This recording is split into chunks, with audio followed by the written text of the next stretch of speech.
उनका कहना था कि आपके स्टूडेंट है रहे हुए हैं आदित्य रंजन, आप उनको बोलिएगा। मैंने कहा सर आदित्य रंजन 5 साल पहले स्टूडेंट था, अब वो एक कंपनी का मालिक है, मैं उसको फोर्स नहीं कर सकती, नहीं आप उसको फोन करिए। मैंने उनको फोन किया, 2 बार वो फोन नहीं उठाया, तीसरी बार उसने बैक कॉल किया, उस सभ्य लड़का है, बैक कॉल किया। मैंने कहा आदित्य मेरे पर प्रेशर है तुम्हें कहने का कि तुम प्रोटेस्ट खत्म करो। उसने कहा नहीं मैडम जो होगा देखा जाएगा। मैंने कहा वहां लाठी चार्ज हो सकता है। उन्होंने कहा जो होगा देखा जाएगा। भाई अब आप कहोगे मैडम आप प्रोटेस्ट खत्म कराना चाहती थी। अब एक बात बताओ, मुझे कहा जा रहा है कि आप फोन करो, मुझे कहा जा रहा है कि आप इधर आओ, मुझे कहा जा रहा है आप ऑफिस में क्यों नहीं हो, आपके ऑफिस में हम लोग बैठे हैं। एक बात बताओ तो मैं क्या करूं? जाके मैं बोलूं कि हाँ नहीं नहीं नहीं मैं यहीं पर रहूंगी, आ जाओ जो करना कर लो। बेटा मामला समझो, सेंसिटिव मामला होता है। और दूसरी बात है ऑफलाइन प्रोटेस्ट का जगह इन लोगों ने कहां लिया, तो ये महाशय गए जगह लेने के लिए रामलीला मैदान। रामलीला मैदान इतना बड़ा मैदान है, वहां पे 2 लाख लोग होंगे तब मैदान कुछ दिखेगा।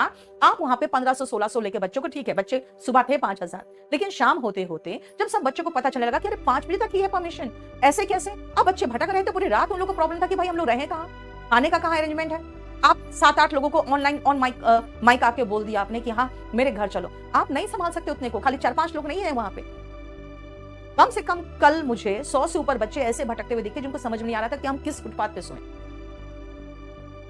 और आप समझो, आप लोग जो सोचते हो ना कि नहीं हाँ आप क्यों नहीं थे, आप क्यों नहीं थे, भाई सबसे पहले नेताओं को हटाया जाता है। मैं बार बार कहती भाई मैं नेता नहीं हूं इस प्रोटेस्ट का, मैंने प्रोटेस्ट बुलाया भी नहीं है, ना ही प्रोटेस्ट में मैं आगे से लीड कर रही हूं, क्योंकि मुझे अच्छे से पता है कि प्रोटेस्ट ऐसे लोग ऑर्गेनाइज कर रहे हैं जिनको यूपीएससी के अलावा कुछ आता ही नहीं है। अब मेरे पास जो भेजा गया था परमिशन की कॉपी, मैंने कहा था कि ये परमिशन की कॉपी नहीं है, ये परमिशन मांगने की कॉपी है, ये रिक्वेस्ट की कॉपी है, परमिशन की कॉपी नहीं है। इसमें लिखा गया था कि 23 से लेकर 26 अगस्त तक full day and night 24 hours. इन्होंने कहा इसका परमिशन मिला है। फिर अचानक कैसे हो गया कि 5 बजे तक की परमिशन, ये कैसे हो गया? 7 बजे मुझे कहा गया कि आप वो प्रोटेस्ट खत्म कराइए। मैंने कहा मैंने प्रोटेस्ट शुरू नहीं कराया सर बच्चे आए हैं इसलिए मैं वहां गई हूं, मैं प्रोटेस्ट खत्म नहीं करा सकती। उनका कहना था कि आपके स्टूडेंट है रहे हुए हैं आदित्य रंजन, आप उनको बोलिएगा। मैंने कहा सर आदित्य रंजन 5 साल पहले स्टूडेंट था, अब वो एक कंपनी का मालिक है, मैं उसको फोर्स नहीं कर सकती, नहीं आप उसको फोन करिए। मैंने उनको फोन किया, 2 बार वो फोन नहीं उठाया, तीसरी बार उसने बैक कॉल किया, उस सभ्य लड़का है, बैक कॉल किया। मैंने कहा आदित्य मेरे पर प्रेशर है तुम्हें कहने का कि तुम प्रोटेस्ट खत्म करो। उसने कहा नहीं मैडम जो होगा देखा जाएगा। मैंने कहा वहां लाठी चार्ज हो सकता है। उन्होंने कहा जो होगा देखा जाएगा। भाई अब आप कहोगे मैडम आप प्रोटेस्ट खत्म कराना चाहती थी। अब एक बात बताओ, मुझे कहा जा रहा है कि आप फोन करो, मुझे कहा जा रहा है कि आप इधर आओ, मुझे कहा जा रहा है आप ऑफिस में क्यों नहीं हो, आपके ऑफिस में हम लोग बैठे हैं। एक बात बताओ तो मैं क्या करूं? जाके मैं बोलूं कि हाँ नहीं नहीं नहीं मैं यहीं पर रहूंगी, आ जाओ जो करना कर लो। बेटा मामला समझो, सेंसिटिव मामला होता है। अगर मैं हट गई वहां से तो एटलीस्ट 5 से लेकर 7:30 बजे तक चला है तुम लोग का। और दूसरी बात है जब पुलिस कहीं डिटेन करती है तो आपको डिजिटली और फिजिकली दोनों तरह से डिटेन करती है। अगर मेरा मोबाइल का लोकेशन जहां वो चाह रहे थे वहां नहीं होता तो मुझे उसी समय अरेस्ट करके कहीं और ले जाता, आपको तो पता भी नहीं चलता मैं कहां गई, क्योंकि हम तो वहां पे थे ही नहीं, हमको तो वहां से हटा दिया गया था। तो आप लोग थोड़ा इस मामले को समझो। और दूसरी बात है कि मैं देख रही हूँ, मैसेज देख रही हूँ आप लोगों का। एक और प्रॉब्लम हुआ था, जैसे अभी जो आप कह रहे हो कि नहीं बाकी, बेटा नवीन सर को तो उन्होंने कहा था, विक्रमजीत सर ने, कि 5 बजे तक का ही हमारा परमिशन है, 5 बजे प्रोटेस्ट खत्म करना है। नवीन सर ने भी कहा था बच्चों को भाई 5 बजे तक परमिशन है, वो लोग भी निकल गए थे, क्योंकि 5 बजे खुद विक्रमजीत सर ने कहा था कि 5, क्योंकि वो चाह भी रहे थे कि सब निकल जाए। हम लोग सब बात करके निकले हैं। राकेश यादव सर और अभिनय सर पूरी कोशिश में थे वहीं पर पास में कि डीसीपी से कह के इस परमिशन को एक्सटेंड कराया जाए कि भाई बच्चे बाहर से आए हैं, कहां जाएंगे बच्चे रात में। लेकिन प्रॉब्लम क्या है कि उन लोग ऑन कैमरा नहीं थे। आप लोगों को तो ऑन कैमरा रील की आदत हो गई, आपको तो टीचर रील में चाहिए। रील में जो नहीं है वो धोखेबाज है, वो गद्दार है, वो बेईमान है, वो ड्रामेबाज है, बस यही चीज। भाई हर कोई अपना अपना काम कर रहा था, मैं अपने तरफ से पूरा फुल सपोर्ट दे रही हूँ।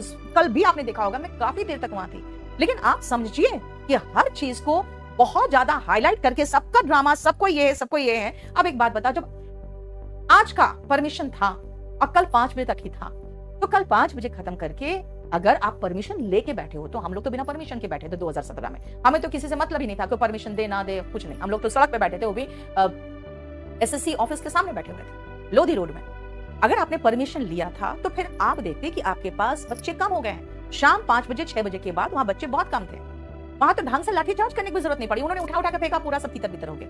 पुलिस को बहुत कम बल प्रयोग करने की जरूरत पड़ी क्योंकि संख्या बहुत कम थी आपकी। आप प्रॉपर तरीके से फिर से आज कल 5 बजे खत्म करके फिर आज और बच्चों को बुलाते हैं, ताकि आज हम लोग प्रॉपर और तरीके से हम उस प्रोटेस्ट को जारी रख सकते हैं। आज का प्रोटेस्ट का परमिशन खत्म, कल का प्रोटेस्ट का जो परमिशन था जंतर मंतर का वो भी खत्म, सारे परमिशन खत्म हो गए। आप परमिशन लेकर प्रोटेस्ट कर रहे हैं तो परमिशन जब तक है तब तक ही प्रोटेस्ट कर सकते हैं। कल प्रोटेस्ट था, परसों मीटिंग बुलाई गई थी। मैं मीटिंग में नहीं जाना चाहती थी, मुझे था कि नहीं तुम लोग लीड कर रहे हो, तुम लोग अब लीड करो, क्योंकि ऐसे भी आप लोगों को लगा कि नहीं हम लोग तो लॉलीपॉप लेके आ गए, तो आप लोग लीड करो। लेकिन हुआ क्या, इन लोगों ने 1 बजे तक मीटिंग चालू ही नहीं की, क्योंकि मैं नहीं पहुंची थी। मीटिंग चालू हुई, मैंने उससे 2 ही चीज पूछा। मैंने कहा सबसे पहले 5 डिमांड्स बताओ कि 5 डिमांड्स क्या है, जो हम सरकार का कोई भी नुमाइंदा आएगा उसके सामने क्या 5 डिमांड्स रखेंगे। उनके पास 5 डिमांड्स नहीं। भाई आप सबसे पहले अगर प्रोटेस्ट करने जा रहे हो तो प्रोटेस्ट का डिमांड तो होना चाहिए ना। हम क्या बोले, इनकलाब जिंदाबाद, वो पूछेगा आपकी मांगे क्या है, कहेंगे तानाशाही नहीं चलेगी। ऐसा नहीं होता, आपको प्रोटेस्ट का डिमांड पहले से तैयार रखना पड़ेगा। फिर हमने कहा कि आप में से जैसे हम 4 गए, आप लोगों को भरोसा नहीं हुआ, आप लोगों को लगा हम लोग चाय की चुस्की में पूरा प्रोटेस्ट खराब करके आगे। आप लोग 5 लोग कौन है जो विज्ञप्ति लेके जाओगे डीओपीटी मिनिस्टर या जो भी मिनिस्टर बुलाएंगे, 5 लोगों का टीम बताओ। कोई टीम ही नहीं थी, उनके 5 लोगों की कोई टीम ही नहीं थी। उनका कहना था कि नहीं डीओपीटी मिनिस्टर यहाँ आएंगे, हम नहीं जाएंगे। आगे कोई नहीं, आपके पास एक एमएलए तक नहीं।